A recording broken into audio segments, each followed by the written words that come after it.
नमस्कार, आप देख रहे हैं द पब्लिक वर्ल्ड में सुभाष चौधरी हूं।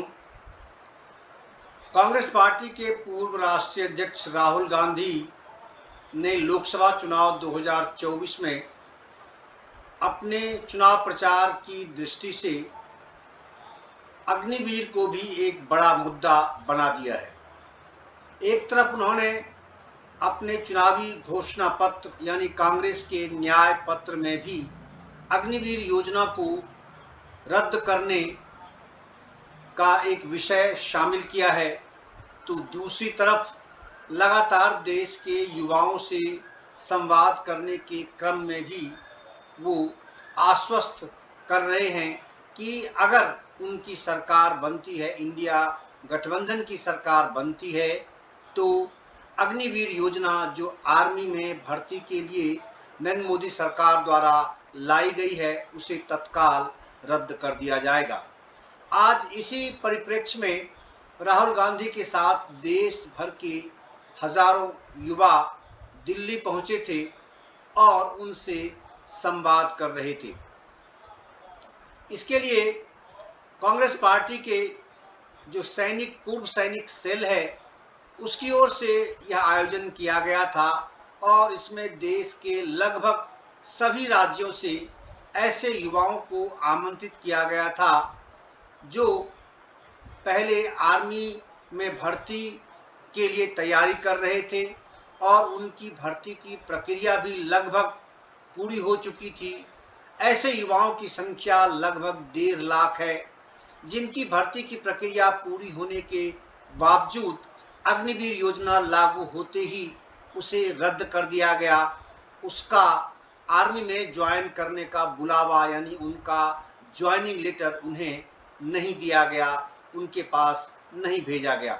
ऐसे में उन 1.5 लाख युवाओं के सामने आज एक ओवर एज यानी उनकी उम्र सीमा बढ़ने के बाद बेरोजगारी की बड़ी समस्या मुंहबाए खड़ी है। उनकी आर्थिक स्थिति भी बेहद कमजोर है, क्योंकि उनमें से अधिकतर युवा शेड्यूल कास्ट, शेड्यूल ट्राइब और ओबीसी समुदाय से आते हैं। ऐसा नज़ारा आज दिल्ली में जमा हुए हजारों युवाओं को देखकर महसूस हुआ। राहुल गांधी से वो संवाद करने पहुंचे थे। राहुल गांधी ने अपनी बात उनके सामने रखी और उन्हें आश्वस्त किया कि ऐसे 1.5 लाख युवा जो आर्मी की भर्ती की प्रक्रिया पूरी कर चुके थे, जिनका सिलेक्शन हो चुका था, लेकिन अग्निवीर योजना के बाद उन्हें ज्वाइनिंग नहीं कराया गया, उनको कुछ न कुछ कंपनसेशन दिया जाएगा जब इंडिया गठबंधन यानी कांग्रेस की सरकार बनेगी। दूसरी तरफ उन युवाओं ने अपने अपने खट्टे अनुभव राहुल गांधी के साथ साझा किए। उन्होंने उनसे सवाल भी किए कि इंडिया गठबंधन की सरकार अगर बनती है तो फिर वो उनकी समस्याओं को कैसे एड्रेस करेंगे, कैसे उसका सॉल्यूशन करेंगे, उसका समाधान कैसे करेंगे। आइए आपको सुनवाता हूं कि राहुल गांधी ने पहले उन युवाओं को संबोधित करते हुए क्या आश्वस्त किया, अग्निवीर योजना के पीछे की कहानी उन्होंने क्या बयां की, क्या हुआ, कौन थे वो लोग जिन्होंने अग्निवीर योजना को फ्रेम किया, बनाया और आर्मी के कंसेंट के बिना देश में लागू किया।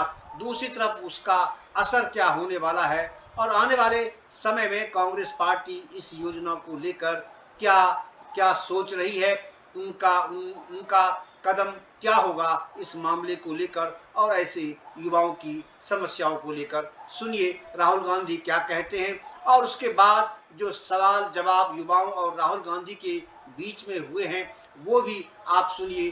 बेहद इंटरेस्टिंग है और इससे संभव है उन युवाओं के दिलों की बात को आप ठीक ठीक समझ पाएंगे और देश में जो चुनाव चल रहा है लोकसभा का, अपनी नई सरकार चुनने का जो मौसम आया है, उसमें आप ठीक ठीक निर्णय भी ले पाएंगे। आइए सुनिए राहुल गांधी को क्या कह रहे हैं और फिर युवाओं के सवाल को भी सुनिए कि वो क्या सवाल कर रहे हैं।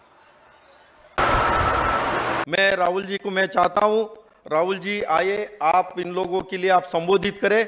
संबोधित करने के बाद इन लोगों का सवाल का जवाब देने का काम प्रोग्राम स्टार्ट हो गया। Thank you.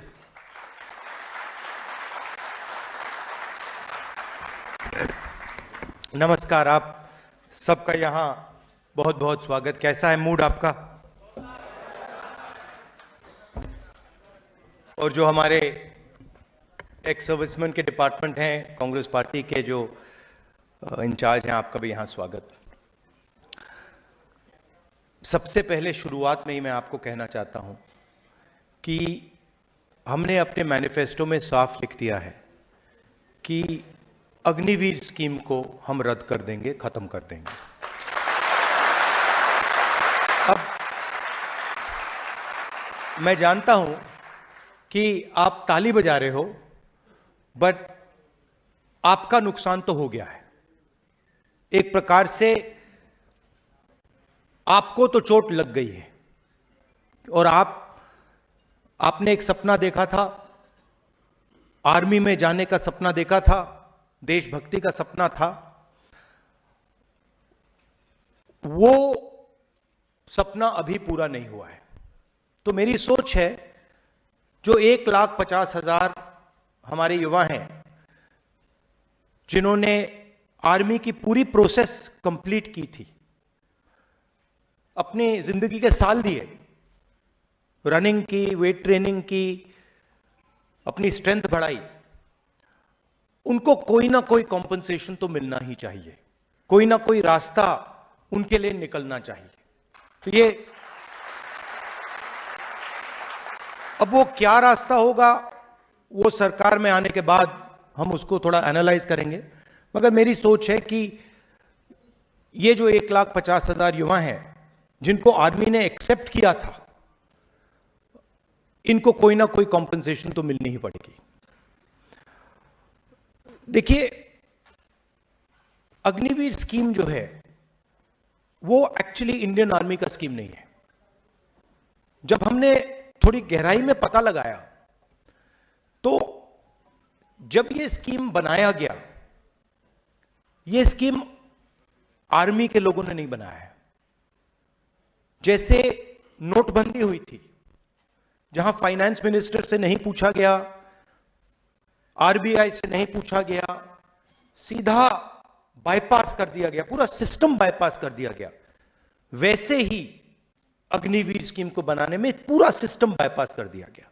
यह प्रधानमंत्री के ऑफिस में डिसीजन लिया गया, एनएसए ने डिसीजन लिया, नेशनल सिक्योरिटी एडवाइजर ने डिसीजन लिया, आर्मी से नहीं पूछा, बाकी फोर्सेस से नहीं पूछा।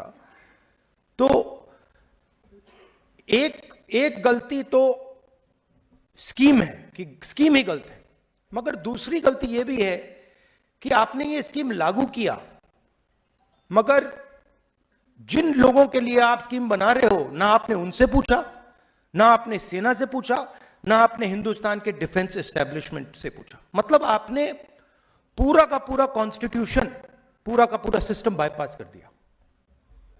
तो ये मेरे मुताबिक दो प्रॉब्लम्स हैं। अभी चुनाव हो रहा है और कॉन्स्टिट्यूशन पर, संविधान पर पूरे फुल अटैक किया जा रहा है। हिंदुस्तान में 15% दलितों की आबादी है, ठीक है, 8% आदिवासियों की है। आप जानते हो पिछड़े वर्ग के कितने लोग हैं हिंदुस्तान में? यहां पे पिछड़े वर्ग के लोग हैं ना, है ना? आप जानते हो आपकी आबादी कितनी है?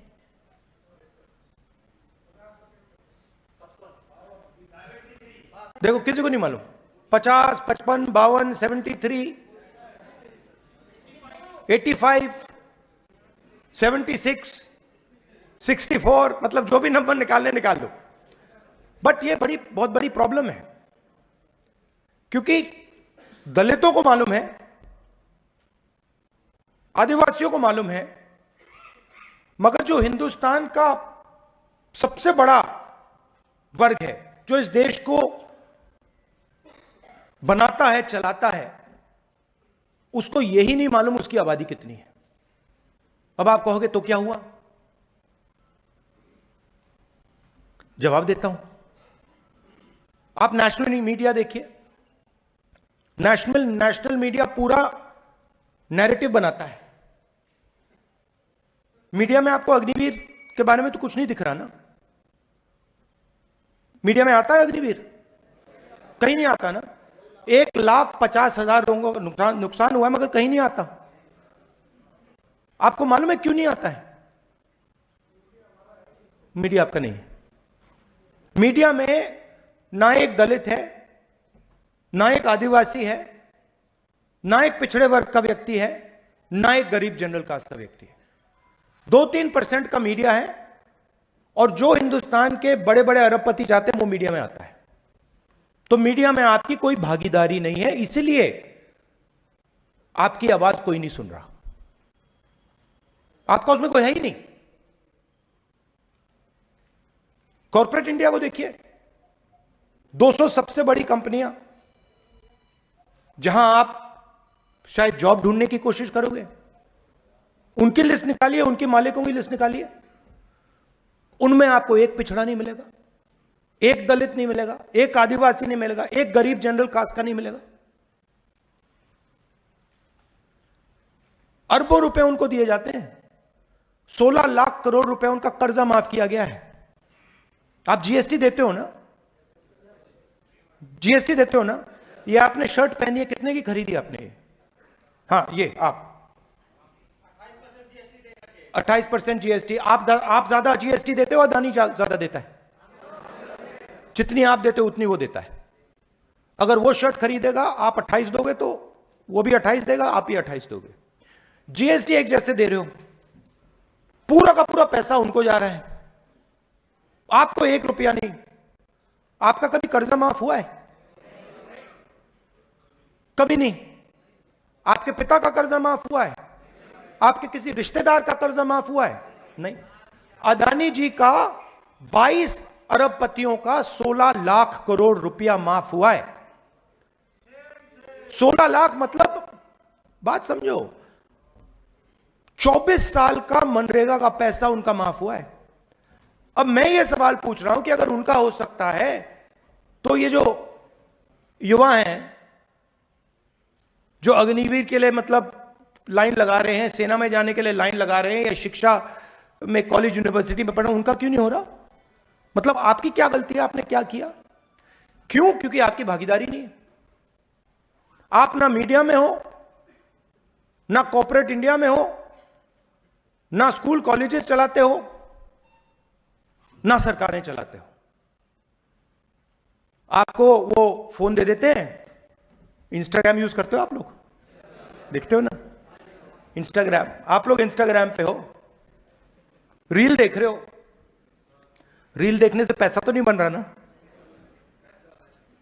खर्च हो रहा है ना। तो ये मेन मुद्दा है हिंदुस्तान में कि ये जो 90% लोग हैं, इनकी भागीदारी कितनी है? अगर कर्जा माफ हो रहा है तो 90% का कितना हो रहा है? सरकार को 90 अफसर चलाते हैं, हिंदुस्तान की सरकार को नरेंद्र मोदी जी साइन करते हैं। 90 आईएएस अफसर हिंदुस्तान की सरकार को चलाते हैं। फाइनेंस मिनिस्ट्री में है, डिफेंस मिनिस्ट्री में है। अग्निवीर का निर्णय उन्होंने लिया है। नरेंद्र मोदी जी ने अग्निवीर का डिसीजन सोचा और उन्होंने एक्शन किया। पूरा स्ट्रक्चर उन्होंने बनाया, कितने पैसे मिलेंगे, कितने सालों के लिए होगा, ये पूरा उन्होंने बनाया। 90 हैं, 90 में से 3 पिछड़े वर्ग के हैं, और उनको पीछे किसी छोटे से डिपार्टमेंट में बैठा रखा है। फाइनेंस मिनिस्ट्री में कोई नहीं है, डिफेंस मिनिस्ट्री में कोई नहीं है, बड़ी बड़े मंत्रालयों में कोई नहीं है। 3 दलित, 3 ओबीसी, 1 आदिवासी। और अगर आप बजट को देखेंगे तो अगर हिंदुस्तान की सरकार 100 रुपए खर्च करती है तो जो 90% आबादी वाले हैं वो 6 रुपए 10 पैसे का निर्णय लेते हैं। पहले पब्लिक सेक्टर हुआ करता था, आर्मी हुआ करती थी, ये सारे के सारे रास्ते बंद किए जा रहे हैं। पहले ओबीसी को, दलित को, गरीब जनरल कास्ट को पब्लिक सेक्टर में नौकरी मिल जाती थी, सेना में जा सकते थे, पेंशन मिलती थी। अग्निवीर क्या है?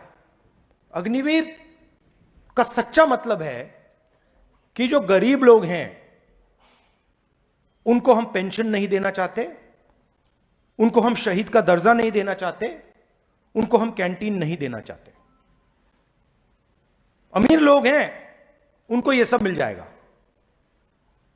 मगर जो जवान हैं, जो शहीद होने के लिए तैयार है, वो दो तरीके के बन रहे हैं।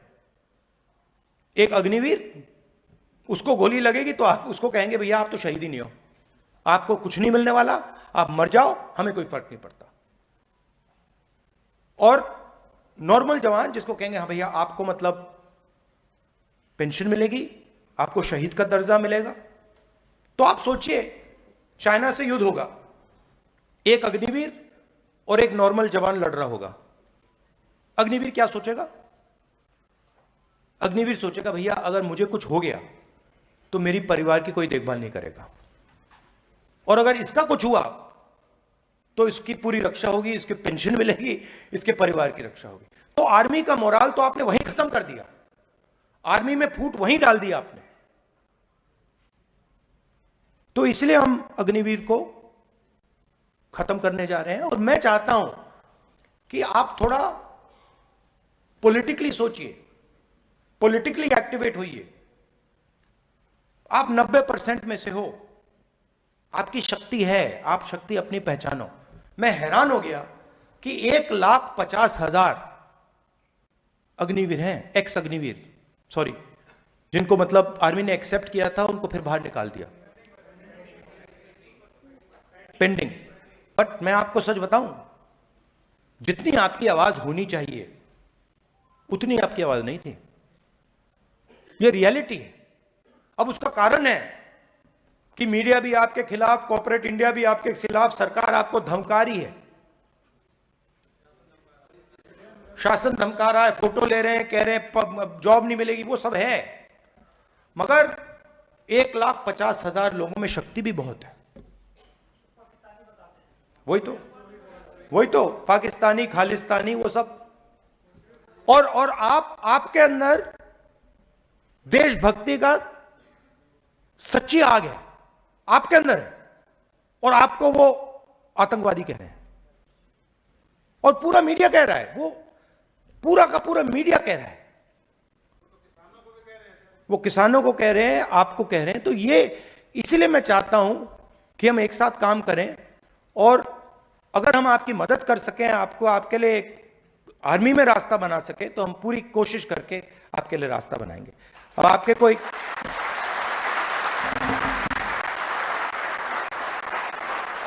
अब आपके सवाल होंगे, आप पूछिए, मैं खुशी से जवाब दूंगा।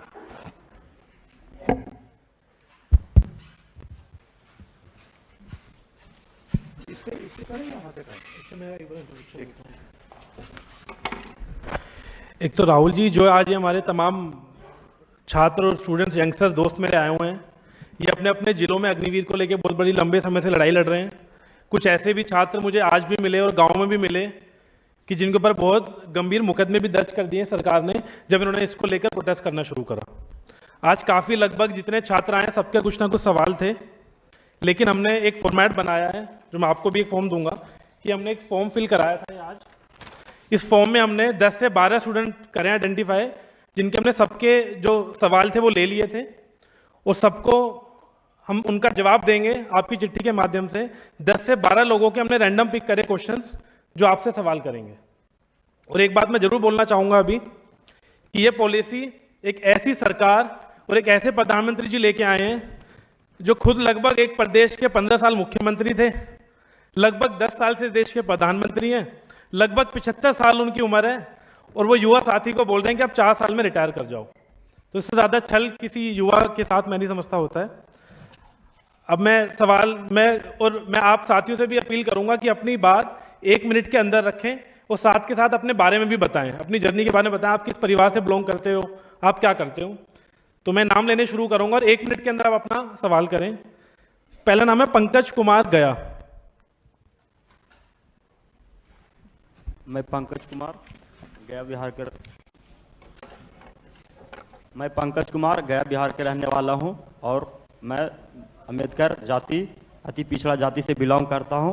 सर, मैं अपना समाज में अम्बेडकर समाज में मैं फर्स्ट बार आर्मी को भर्ती देखा था, जिसने 3 से 4 साल हमने प्रैक्टिस किया, तो लास्ट एज में मेरा आर्मी का मेरा पूरा प्रक्रिया हमने पास कर ली। तो सर, पूरा प्रक्रिया हमने पास कर ली तो सरकार ने मेरी भर्ती को पूरा रद्द कर दी, मेरी भर्ती को पूरा रद्द कर दी।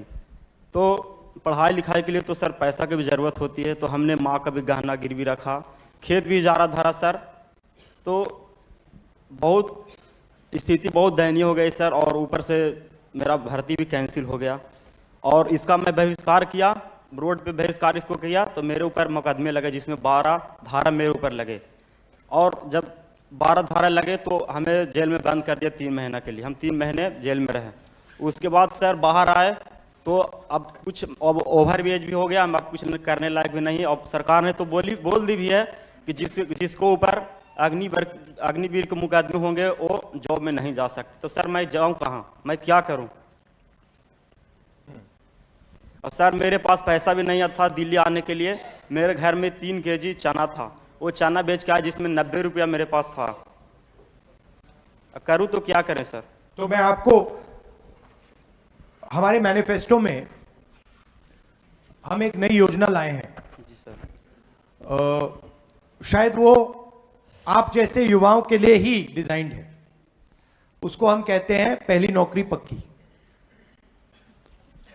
मनरेगा में रोजगार का अधिकार मिलता है, मजदूरी का अधिकार, मजदूरी करने के लिए सरकार अधिकार देती है। अब हम पहली नौकरी का अधिकार हिंदुस्तान के युवाओं को देने जा रहे हैं। तो कैसे होगा? हिंदुस्तान में ग्रेजुएट्स, कॉलेज यूनिवर्सिटी वाले, डिप्लोमा होल्डर्स को यह अधिकार मिलेगा। पब्लिक सेक्टर में, प्राइवेट सेक्टर में, सरकारी ऑफिसेज में, सरकारी अस्पतालों में, सरकारी कॉलेजेस यूनिवर्सिटीज में 1 साल की गारंटीड जॉब मिलेगी। 8,500 रुपए महीने के, 1 लाख रुपए साल के आपके बैंक अकाउंट में जाएंगे। ये अप्रेंटिसशिप का रास्ता है। एक प्रकार से 1 साल की जॉब कम ट्रेनिंग हम हिंदुस्तान के सारे बेरोजगार युवाओं के लिए अधिकार देने जा रहे हैं। तो उससे आपको जॉब मार्केट में एंट्री मिल जाएगी। सीधा सा आइडिया है। जैसे ये बड़े बड़े बिजनेस वाले होते हैं, इनके बच्चों को ये अपनी कंपनी में नौकरी दे देते हैं, उसको वो अप्रेंटिसशिप कहते हैं। 6 महीने की नौकरी होती है, 1 साल की नौकरी होती है। तो वैसे ही वही सुविधा हम हिंदुस्तान के हर बेरोजगार युवा को दे रहे हैं कि आप सरकार से अगर 1 साल की नौकरी मांगोगे, सरकार को आपको देने ही होगी। सरकार मना नहीं कर पाएगी। प्राइवेट सेक्टर में, पब्लिक सेक्टर में, अलग अलग संस्थाओं में वो नौकरी मिलेगी। 8,500 रुपए महीने के, 1 लाख रुपए साल के आपके बैंक अकाउंट में, आपकी ट्रेनिंग, और उसके बाद अगर आपने अच्छा काम किया तो वो परमानेंट जॉब आपको वहां मिल जाएगी। तो ये कांग्रेस पार्टी का एक आइडिया है। मगर देखिए, पिछले 10 सालों में जो रोजगार का सिस्टम है उसको खत्म कर दिया गया है। गलत जीएसटी लागू करके, नोटबंदी लागू करके जो छोटे बिजनेस वाले, स्मॉल और मीडियम इंडस्ट्री वाले जॉब देते थे, उन सबको खत्म कर दिया है और सिर्फ अदानी, अंबानी, इन लोगों को पूरा फायदा दिया है। ये लोग जॉब नहीं दे सकते। ये लोग मतलब ज्यादा से ज्यादा 1,000, 10,000, 15,000 जॉब दे सकते हैं। ये लाखों करोड़ों लोगों को रोजगार नहीं दे सकते। तो पूरे सिस्टम को थोड़ा बदलना पड़ेगा।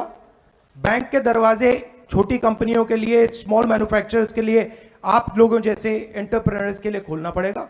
वो थोड़ा लंबा काम होगा, मगर एकदम सरकार आने के बाद हम ये अप्रेंटिसशिप का अधिकार आप सबको देने जा रहे हैं। तो ये हमारी सोच है। सेकंड क्वेश्चन, ठेकेदार राउत, कालिंदी, उड़ीसा।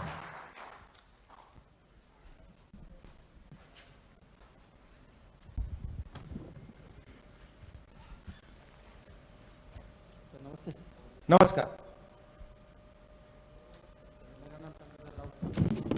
जोर से बोलो भैया। यहां आ जाओ, ऐसे करो, यहां आ जाओ, यहां आ जाओ, यहां आ जाओ, यहां आ जाओ।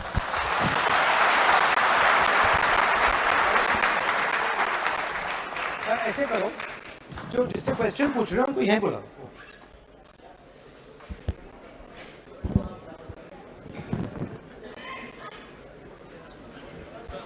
नमस्कार ब्रदर, कैसे हो?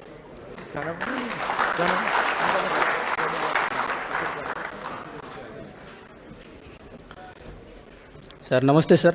नमस्कार। मेरा नाम टंकाधर राउत है। मैं उड़ीसा का कलाहांडी डिस्ट्रिक्ट में रहने वाला हूँ और ओबीसी कास्ट से मैं बिलोंग करता हूँ। मेरा क्वेश्चन तो 2 क्वेश्चन है, लेकिन पहला भाई ने पूछ ही लिया। मैं भी 1.5 लाख की वजह से हूँ, जो कि पेंडिंग आर में भर्ती से कैंसिल हो गया, और वो तो पूछ लिया, आंसर में मैं पा गया मैं। लेकिन सेकंड क्वेश्चन ये है कि जब भी वैकेंसी आती है तो जो रिजर्वेशन जो रहती है, तो गवर्नमेंट ने जानबूझ के वो वैकेंसी कम कर रही है, इसलिए कि रिजर्वेशन ना दे। तो इस बारे में मैं आपके कुछ जानना चाहता हूँ सर, जब आपकी सरकार आएगी तो इस बारे में आप काम करेंगे या नहीं, ये मैं पूछना चाहता हूँ। तो शुरुआत में मैंने कहा कि जो 90% आबादी वाले लोग हैं, दलित, आदिवासी, पिछड़े लोग, उनको यही नहीं मालूम कि उनकी आबादी कितनी है। और अगर आप उनसे पूछो कि भैया आपके लोग मीडिया में कितने हैं, कॉर्पोरेट इंडिया में कितने हैं, अलग अलग कंपनियों में कितने हैं, उनको मालूम ही नहीं। तो आपको अपनी भागीदारी के बारे में मालूम ही नहीं कि हिंदुस्तान का धन जो है उसका कितना भाग आपके हाथ में, आपको मालूम नहीं। अगर मैं आपसे पूछूं कि ओबीसी वर्ग के पास हिंदुस्तान का कितना धन है, आप बता सकते हो? नहीं सर, नहीं बता सकते सर। ये मैं आपने बोल दिया कि भैया तकरीबन 50% आबादी है, मगर भागीदारी कितनी है कोई नहीं बता सकता। तो हम जाति जनगणना करने जा रहे हैं। जाति जनगणना मतलब इनको पता लग जाएगा कि ओबीसी वर्ग के प्रेस में इतने लोग हैं, कॉर्पोरेट इंडिया में इतने लोग हैं, जुडिशरी में इतने हैं, आर्मी में इतने हैं, हमारी भागीदारी कितनी है वो भी पता लग जाएगा, और हमारे लोग कहां बैठे हैं, कितने बैठे, वो भी पता लग जाएगा। मतलब दूध का दूध, पानी का पानी हो जाएगा। आजकल क्या हो रहा है, आजकल आपको आपका बेवकूफ बनाया जा रहा है। आपको बड़ी बड़ी लंबी बातें बोली जाती हैं, मगर जो मेन इशू है, हिंदुस्तान का धन कितना है, कहां है, किसके हाथ में है, यह मेन सवाल है। जब आप अग्निवीर की बात कर रहे हो, आप यही तो कह रहे हो ना, जितना हमें धन पहले मिलना चाहिए था वो उतना नहीं मिल रहा, वही तो कह रहे हो ना। वही कह रहे हो कि भाई पेंशन नहीं मिल रही, कैंटीन नहीं मिल रही, शहीद का दर्जा नहीं मिल रही। आप अंत में बात पैसे की होती है। जब आप रिजर्वेशन की बात कर रहे हो, आप पैसे की बात कर रहे हो। भैया देखो, उसको नौकरी मिल गई, हमें नौकरी नहीं मिली, उसे पैसा मिल रहा, हमें पैसा नहीं मिल रहा। तो जाति जनगणना से पूरे देश को पता लग जाएगा कि हिंदुस्तान का धन कहां है, किसके हाथ में है, पिछड़ों के हाथ में कितना, दलितों के हाथ में कितना, गरीब जनरल कास्ट के हाथ में कितना, महिलाओं के हाथ में कितना, पूरा साफ हो जाएगा सबके सामने। उसके बाद न्यू पॉलिटिक्स शुरू होगी। उसके बाद ये स्टेज पे ऐसे कभी नहीं खड़े होंगे। अभी ये कह रहे हैं भैया मुझे नहीं मालूम, कब कहेंगे भैया मेरे 50% लोग हैं, मेरे 2% धन है, मुझे 50% धन चाहिए। सीधी सी बात होगी।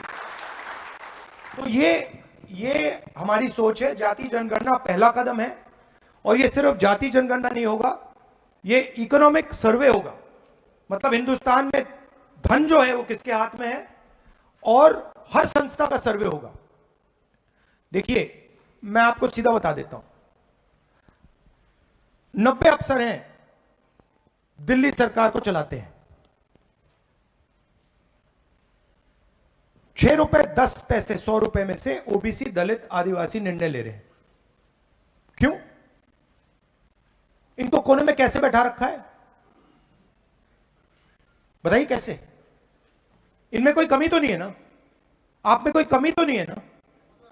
कोई कमी नहीं है। तो अगर कमी नहीं है तो ये आगे क्यों नहीं बढ़ रहे? हाँ, ताकत पता नहीं है। और एक और ACR, एनुअल कॉन्फिडेंशियल रिपोर्ट,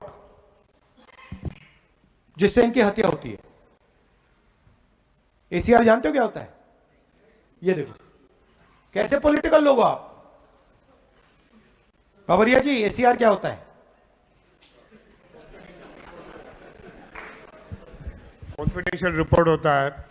जैसे मैं राहुल जी के साथ काम करता हूँ, 1 साल के बाद राहुल जी देखते हैं कि बाबरिया जी क्या काम कर रहे हैं, मगर वो उसमें कोई बड़ी एक ऑब्जेक्टिव की वजह कोई लाइकिंग डिसलाइकिंग से मेरे ख़त्म कर दिया कि तो बराबर नहीं है, तो जो उसका ACR होता है मेरा ख़त्म हो गया, तो मेरा आगे बढ़ने का रास्ता बंद हो जाता है। तो जहाँ तक आपकी सिस्टम का सवाल है, ऑफिसर्स होते हैं, अन्य अपर कास्ट से होते हैं, क्या होते हैं, तो वो लोग आपका रिपोर्ट खत्म कर देते हैं, तो आपको प्रमोशंस भी नहीं मिलता है और आपको सही जगह भी नहीं मिलती है। तो ऊपर जो अफसर बैठा होता है, सिंपल सी बात है भाई, ऊपर जो अफसर बैठा होता है उसको ACR का हक मिलता है। ACR मतलब एनुअल कॉन्फिडेंशियल रिपोर्ट। तो जो भी मुझे अच्छा नहीं लगता उसको मैं खत्म कर देता हूं। मैं सीनियर अफसर बैठा हूं, मुझे दलित अच्छे नहीं लगते, खराब ACR दे दी। मुझे ओबीसी अच्छे नहीं लगते, खराब रिपोर्ट दे दी। यही सिस्टम है। तो साउथ अफ्रीका में जो अपार्थाइड का सिस्टम था, सुना आपने? वही चल रहा है हिंदुस्तान में। 10% लोग, 5% लोग ने पूरा सिस्टम पकड़ रखा है, कैप्चर कर रखा है। और वो जो चोट लगी है आपको अग्निवीर की, वो उन्होंने मारी है। आप अग्निवीर आया क्यों? आपको चोट लगी, मुझे बताओ अग्निवीर आया क्यों? हाँ ठीक है, डिफेंस बजट कम नहीं हुआ, सही है, आधा पकड़ा आपने। डिफेंस बजट कम नहीं हुआ, डिफेंस बजट उतना ही चल रहा है। नहीं, अदानी को हथियार देने थे, सीधी सी बात है। डिफेंस बजट है इतना, भैया हमें सेना को देना है, इतना पेंशन को देना है, इतना ट्रेनिंग में देना है, इतना हथियारों के लिए देना है।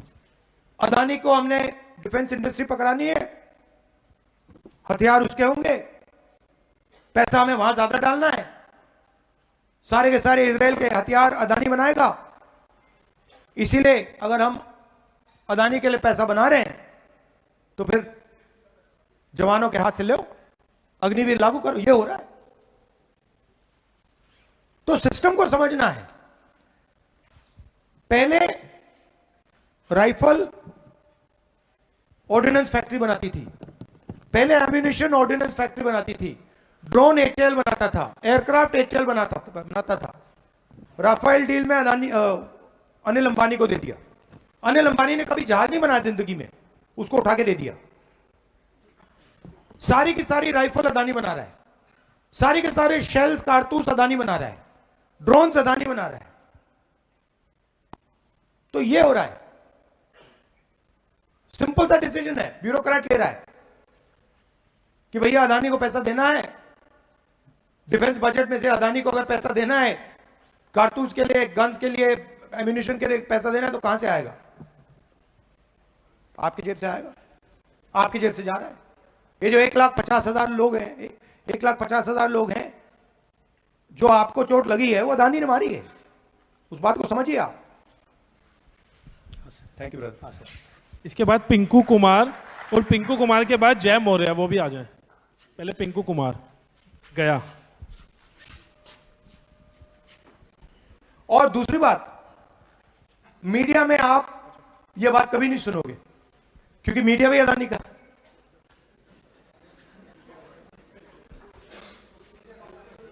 वेस्ट इंडिया कंपनी है, पहले ईस्ट इंडिया थी, अब वेस्ट इंडिया हो गई है। नमस्कार जी, बिहार के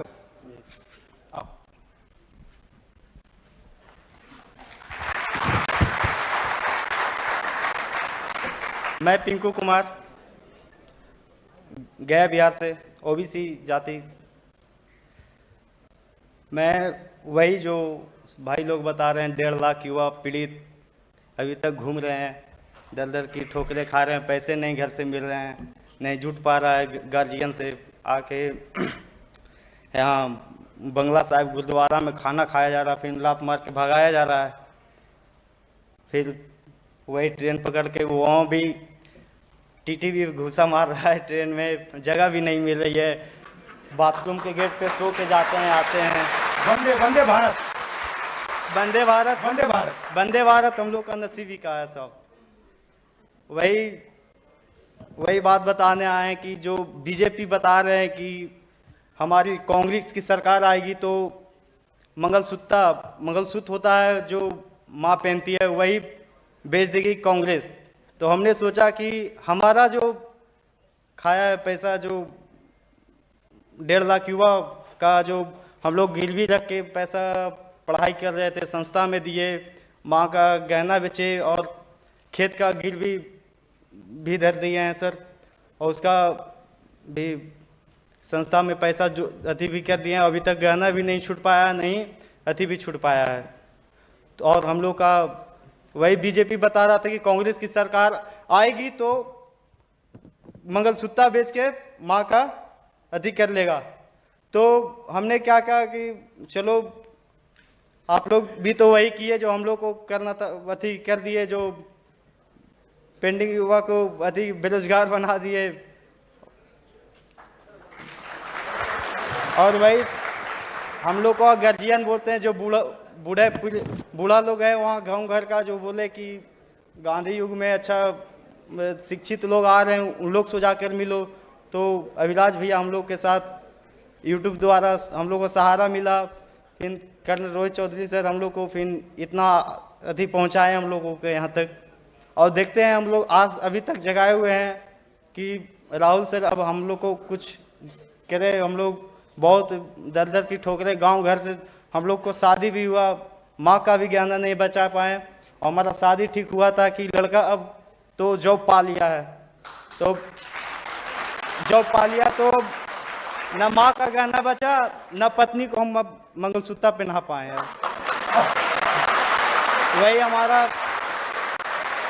वही अब गांव से निकलते हैं तो बोलता है कि ये कौन जा रहा है, ये तो नकली फौजी है घर से का। वही सब ताने मारते हैं हम लोगों को, जो और पड़ोस तो खुश है कि हाँ चलो नकली फौजी यहीं, अब ये कुछ नहीं कर पाएगा। अब शादी भी नहीं हो रही है, जो लाते थे कि चलो ये लड़का फौजी बन गया, अब वो भी नहीं ला रहा है कि अब तो ये नहीं बेरोजगार हुआ है, अब वो भी नहीं आ रहा है कि हाँ ये लड़का का शादी होगा कि नहीं होगा, वो भी खत्म हो गया है।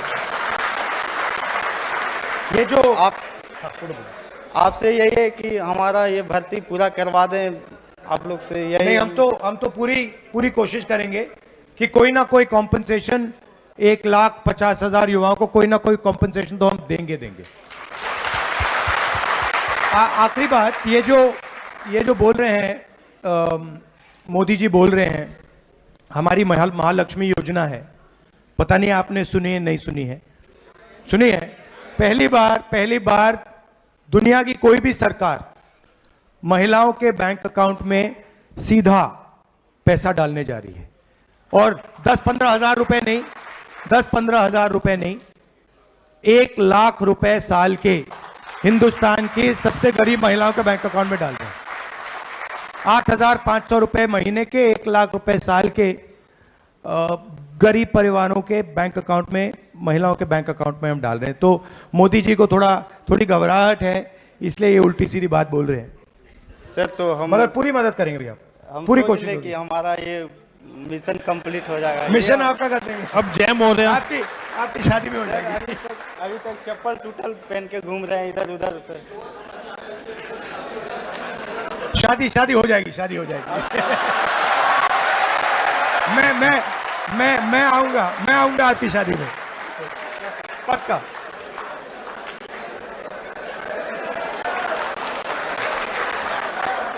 नमस्कार, आपका नाम? मेरा नाम जय मौर्य है और मैं काशी हिंदू विश्वविद्यालय का मैं छात्र रहा हूँ। तो जो विश्वविद्यालय में एक राजनीति का जो माहौल रहा है, तो उस पर मेरा प्रश्न है कि हमारे देश की जो आबादी है, लगभग 50% जो आबादी है वो 30 साल से कम युवाओं की है। और जो राजनीति की जो युवाओं की राजनीति में जो पहली सीढ़ी है, कहीं ना कहीं विश्वविद्यालय को माना जाता है। परंतु ये देखा गया है कि पिछले कुछ सालों से विश्वविद्यालयों में छात्र संघ के चुनाव को बंद कर दिया गया है। तो किस तरीके से युवाओं की राजनीति में भागीदारी बढ़ेगी, इस पे आपका क्या एक्शन रहेगा और क्या चीज़ें रहेंगी? नहीं, मेरी व्यू है कि विश्वविद्यालय में इलेक्शंस होने चाहिए, राजनीति होनी चाहिए। और मेरी थिंकिंग है कि ये जो विश्वविद्यालय में इन्होंने राजनीति बंद की है, ये इसीलिए की है कि 90% जो हमारे पिछड़े वर्ग के लोग हैं, दलित हैं, आदिवासी हैं, गरीब जनरल कास्ट के लोग हैं, ये राजनीति में मतलब एग्रेसिवली ना आ पाए। तो ये तो हम इसको खत्म कर देंगे। और एक दूसरा क्वेश्चन था कि जो सक्रिय राजनीति है उसमें जो जातिगत आधार माना जाता है कि जिसकी जितनी हिस्सेदारी हो उसको उतनी भागीदारी, तो राजनीति में इसको कैसे शुरू किया जाएगा कि जिसकी जितनी हिस्सेदारी हो उसको राजनीति में उतनी जगह दी जाए? इसमें देखिए एंड में क्या होता है, एंड में जो जिसकी पकड़ होती है, अब अगर वो ओबीसी है उसकी पकड़ नहीं है तो उसका कोई मतलब नहीं है। जिसकी पकड़ होती है उन लोगों को, चाहे वो ओबीसी हो, दलित हो, पिछड़े वर्ग का हो, जनरल कास्ट का हो, जिसकी पकड़ हो, जिसकी जमीन से पकड़ हो, उसको प्रमोट करना चाहिए पार्टी में। इस बार अगर आप देखें हमारी टिकट्स में हमने बहुत ज़्यादा, पहले से बहुत ज़्यादा ओबीसी वर्ग के लोग हमने दिए हैं, आदिवासी लोग दिए हैं, दलित तो देते ही हैं। तो तुम्हारी कोशिश है, बट मुझे लगता है कि नई जेनरेशन के लोगों को आना चाहिए, आप लोगों को आना चाहिए, और हम आप लोगों के लिए जगह बनाने के लिए बिल्कुल तैयार हैं। हम रुके हुए हैं कि आप जैसे लोग आएं और हम आपको कांग्रेस पार्टी में प्रमोट करें। Thank you. मैं बोलूंगा नमन प्रागराज, साथ में ऋतु भी इधर आ जाए तो हमारे लिए थोड़ी आसानी होगी। नमन, उसके बाद ऋतु हरियाणा। Thank you. पढ़ाई के अलावा राजनीति, ठीक है, बिल्कुल। ऋतु, नमस्कार। पहले आप। मैं नमन इलाहाबाद का रहने वाला हूं और उत्तर प्रदेश में रहने वाला हूं। उत्तर प्रदेश में को एक दूसरे नाम से जाना जाता है, जिसको भर्ती स्कैम प्रदेश के नाम से जाना जाता है। तो सर, मैं आपसे ये सवाल करता हूं कि जो उत्तर प्रदेश का युवा है वह किसी न किसी भर्ती परीक्षा की तैयारी करता है उत्तर प्रदेश में आकर के इलाहाबाद, जिसको रोजगार फैक्ट्री के नाम से जाना जाता है। इलाहाबाद में विश्वविद्यालय है, इलाहाबाद यूनिवर्सिटी, जिसको रोजगार फैक्ट्री के नाम से भी जाना जाता है। और हर एक युवा उत्तर प्रदेश में एक नौकरी की आस से आता है, परंतु जो भी छात्र युवा वहां आकर के नौकरी की तैयारी करता है, उसको किसी न किसी भर्ती के नाम पे छला जाता है। छलावा इस प्रकार होता है कि पहले भर्ती के नाम पे आवेदन निकाले जाते हैं और आवेदन के नाम पे छात्राओं से फीस ले लिया जाता है, और आखिरी में जब चरण आता है परीक्षा देने का, तो परीक्षा देने के बाद छात्रों को बताया जाता है कि पर्चा लीक हो गया। इस तरह से छात्रों का एक शोषण किया जाता है। इस तरह क्या आपकी सरकार जब बनेगी तो क्या उत्तर प्रदेश में पर्चा लीक का और भर्तियों में धांधली का जो मामला उजागर होता है उत्तर प्रदेश में सबसे ज्यादा होता है, तो क्या यह बंद हो पाएगा कि नहीं? हमने मैनिफेस्टो में लिखा है कि हम एक नया कानून लाएंगे।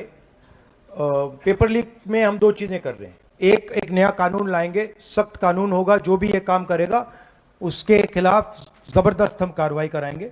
और दूसरी बात, ये नया फैशन बना है कि प्राइवेट कंपनियां एग्जाम दे रही हैं, तो हम ये बंद कर देंगे और पब्लिक जो एग्जाम्स हैं ये सिर्फ सरकारी देता है। तो ये 2 हमारे आइडियाज हैं। इस पे अगर आपके कोई सुझाव हैं हम उनको भी इनकॉर्पोरेट कर सकते हैं। ठीक है, थैंक यू। ऋतु, नमस्कार, मेरा नाम ऋतु है। मैं बहादुरगढ़ हरियाणा से बिलोंग करती हूँ। मेरे पिताजी एक किसान हैं, मैं आम किसान परिवार से बिलोंग करती हूँ। मेरा सवाल यह है कि महिलाओं को मानसिक तौर पर और शारीरिक तौर पर योग्य नहीं समझा जाता कि वो आर्मी में जाकर अपना योगदान दें, और मेरा सपना है कि मैं कमांडो फील्ड में जाके एक कमांडो बनूं। और जहाँ तक बात की जाए अग्निवीर महिलाओं की, वह अपनी क्षमता को प्रदर्शित कर कर भी वापस उसी मानसिकता में उनको लौट कर आना होता है। तो मेरा सवाल आपसे यह है कि आप अग्निवीर महिलाओं के लिए और महिलाओं की भर्ती को लेकर सेना में आपकी क्या योजनाएं हैं, अगर आपकी सरकार आगे आने वाले टाइम में आती है? नहीं, देखिए, अग्निवीर को तो हम हमारे मैनिफेस्टो में लिखा है कि हम खत्म कर रहे हैं, तो अग्निवीर को तो स्क्रैप करा जाएगा अगर हमारी सरकार आएगी। जो पहला सिस्टम था, जो परमानेंट सिस्टम था, पेंशन वाला सिस्टम था, उसको हम फिर से लागू करेंगे। जहां तक महिलाओं की बात है, देखिए, ये अंत में ये डिसीजन सेना का होता है, मगर मेरी पर्सनल राय है कि महिलाओं को भी सेना में एक्सेस मिलनी चाहिए और जगह मिलनी चाहिए। बट अंत में ये डिसीजन, ये सेना का डिसीजन है, और ये सेना को डिसाइड करना चाहिए कि कहां, किस प्रकार से और कितनी महिलाओं को वो यूज कर सकते हैं। मगर मैं चाहता हूं कि ज्यादा से ज्यादा महिलाओं को सेना में, वायुसेना में, नेवी में जगह सर, लेकिन अगर देखा जाए कमांडो की भर्ती में सिर्फ 3% महिलाएं हैं जो कमांडो के लिए अप्लाई करके आगे बढ़ी हैं। उनके लिए अपॉर्चुनिटी को पहले ही बंद कर दिया जाता है, क्योंकि ये मानसिकता ऑलरेडी है समाज के अंदर कि वो शारीरिक तौर पर सशक्त नहीं है आगे बढ़ने के लिए।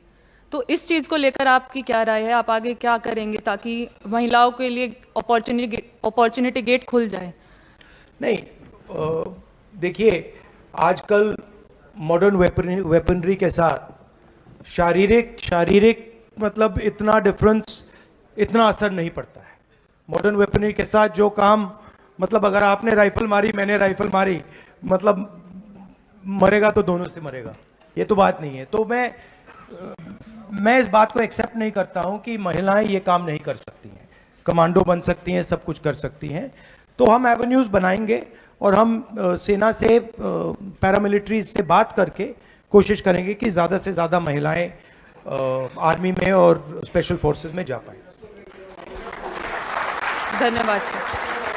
मैनिफेस्टो में हमने लिखा है, थोड़ी सेंसिटिविटीज होती हैं, बट वो आर्मी के नॉलेज में है, तो वो उनका थोड़ा डिसीजन होता है, मगर हम जरूर उनको सजेस्ट करेंगे कि ज्यादा से ज्यादा महिलाओं को जगह दें। ठीक है, थैंक यू। इसके बाद फराज हुसैन और अभिषेक अमीरपुर आ जाएं। पहले फराज और फिर अभिषेक। फराज।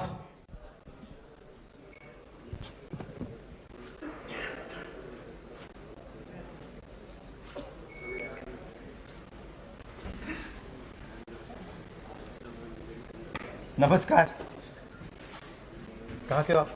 यूपी फर्रुखाबाद।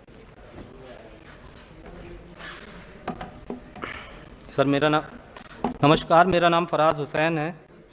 मैं यहाँ पर शिक्षा और रोज़गार की बात हो रही है, यहाँ पर मैं एक स्पेशल डिस्क्रिमिनेशन एड्रेस करना चाहता हूँ। मैं फराज हुसैन जामिया से हूँ और मेरा नाम ही डिस्क्रिमिनेटरी है। संस्थाओं में संगठित रूप से जिस तरीके से मुस्लिम युवाओं और महिलाओं के साथ पढ़ाई में और नौकरियों में डिस्क्रिमिनेशन हो रहा है, तो मुसलमानों के लिए क्या कांग्रेस का फ्रेमवर्क है? देखिए, हमारा फ्रेमवर्क कॉन्स्टिट्यूशन है, और कॉन्स्टिट्यूशन में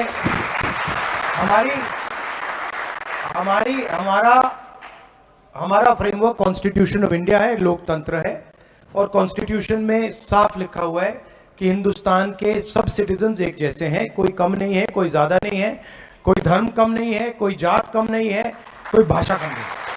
तो हमारे लिए कोई डिस्क्रिमिनेशन नहीं है।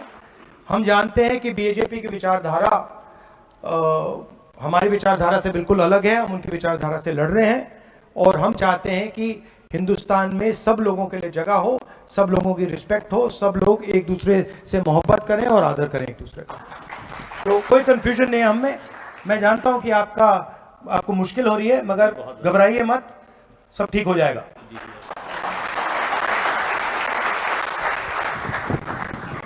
नमस्कार, कहाँ के हो?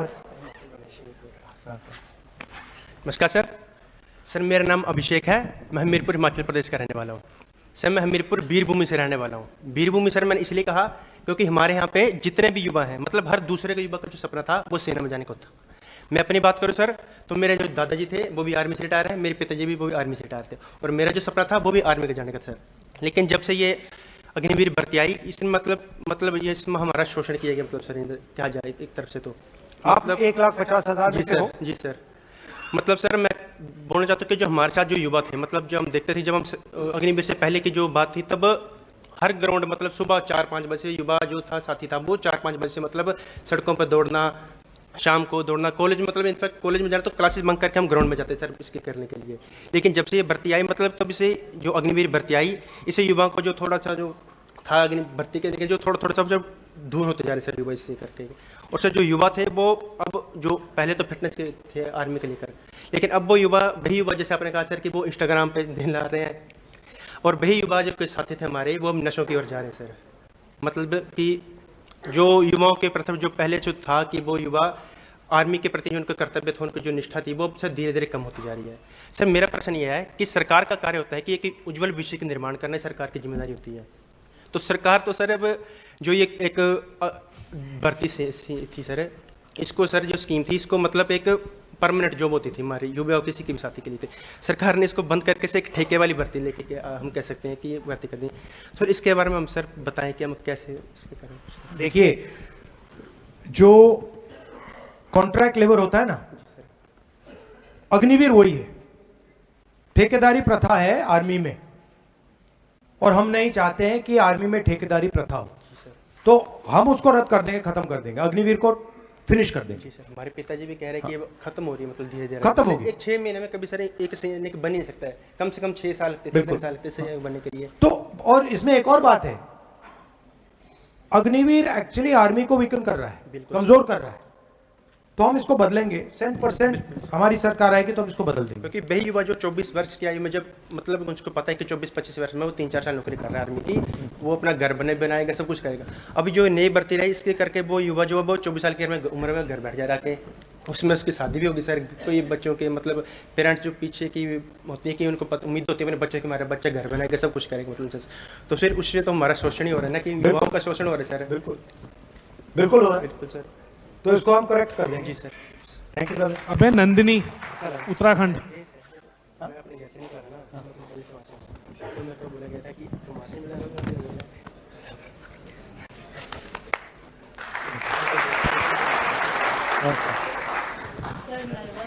अरे नहीं आ जाओ, नर्वस नहीं होना। नमस्कार, मेरा नाम नंदिनी आर्य है, मैं एससी समाज उत्तराखंड की लड़की हूँ, और सर से मेरा यही सवाल है, सर सामाजिक व आर्थिक न्याय के जो रास्ते बंद हुए हैं उनको जारी रखने के लिए आपकी क्या योजना है?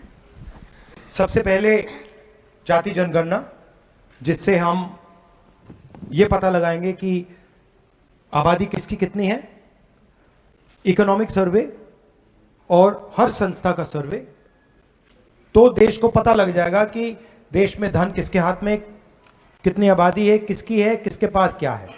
पहला ये कदम।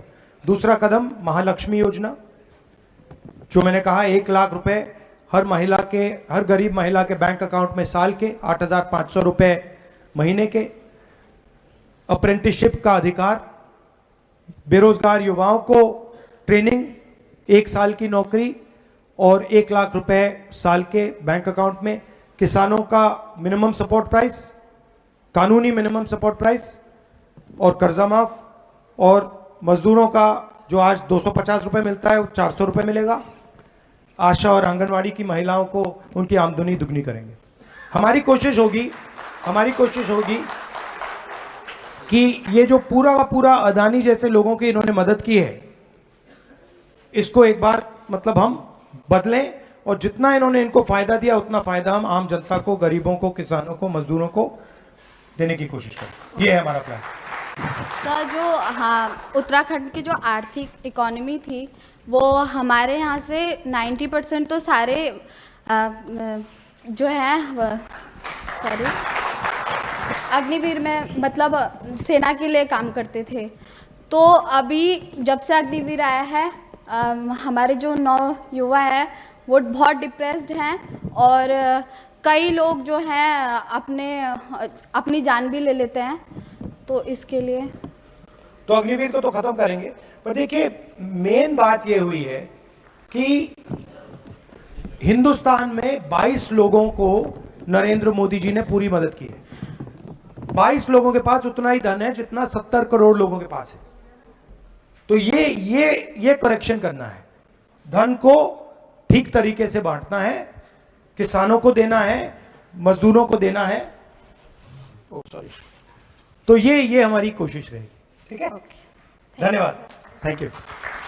अब हमने लगभग सभी क्वेश्चंस ले लिए हैं, लगभग राहुल जी सबके सवाल थे, लेकिन हमने सबके क्वेश्चंस कलेक्ट कर लिए हैं। वो हम लेटर के माध्यम से आपके जवाब देंगे सबके। नहीं, अभी ठहर जाओ भैया, सबका सवाल तो ले नहीं सकते, बोलो।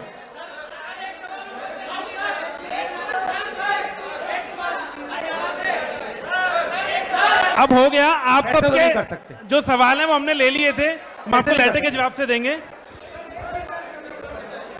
एक sir, Rahul ji last question ले लो। सो आप प्लीज एक बार बैठ जाइए। इनको बुला लो, इनको बुला लो। हाँ सी आप आइए। हाँ आप आइए, ठहर जाइए। क्या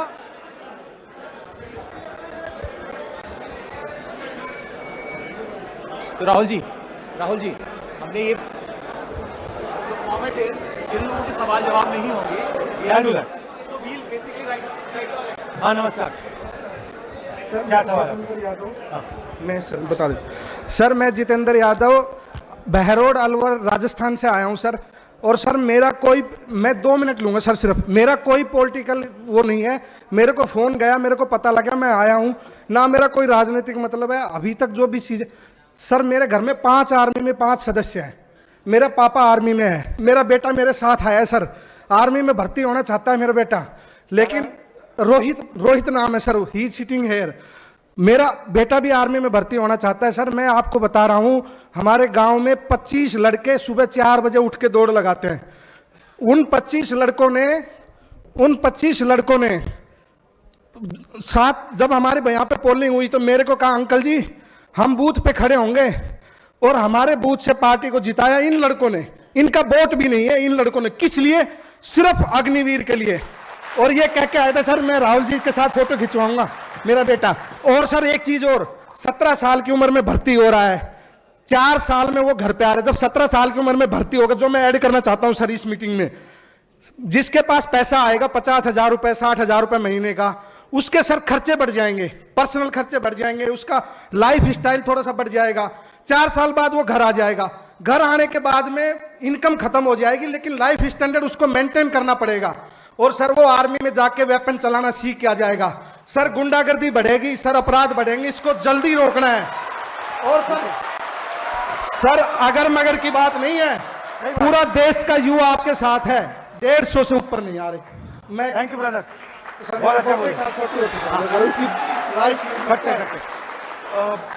He wants a photograph, so just take him out so that he can get a photograph. Okay. आ जाओ रोहित, चलो आ जाओ, ऊपर आ जाओ। सर मेरे मोबाइल से ले लो। हाँ ले लो सर, ये क्या बात है? अब मेरा आपसे निवेदन है कि व्यवस्था बनाए रखें, इसके बाद आ जाओ जी। अच्छा ठीक सर, इसका ड्रीम था। Thank you sir, thank you, love you brother, thank you. हमारे बूथ से तुमने जीता है, अलवर से ललित यादव जीत रहा है। देखिए, नहीं मैं बता रहा हूं, सुनिए, सबके जवाब तो नहीं दे सकते क्योंकि मुझे अगला प्रोग्राम भी करना है, मगर जो आपके सवाल हैं अगर आप लिखित में दे देंगे, हम हर सवाल का आपको जवाब दे देंगे। आप सबका दिल से बहुत बहुत धन्यवाद कि आप आए, और हमारी कोशिश होगी जो 1,50,000 लोग हैं उनकी हम मदद करें, उनके लिए हम रास्ता खोलें। धन्यवाद, जय हिंद। राहुल जी